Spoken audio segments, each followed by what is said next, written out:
به اندیشه من این کاری کرده یعنی عزت امان در یوتیوب در حق یعنی دانلوها و خطیبایی که تهمت کرده است این یک نوع خیانت است، زیرا که آنها را تهمت کرده است و آن تهمتی کرده در برابر تهمت یعنی اینقدر میلیون ها آدم ها یعنی نظر میکنن، تماشا کردن، دیدن.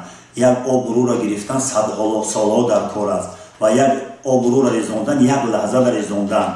در آخر ما دعا کردنیم در حق عزت امان، زیرا که الله رب العزت ما رؤوف الرحیم است.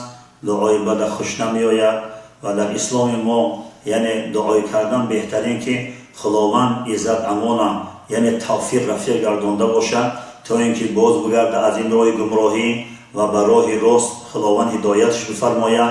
زیرا در اسلام ما دعای بد جایز نیست.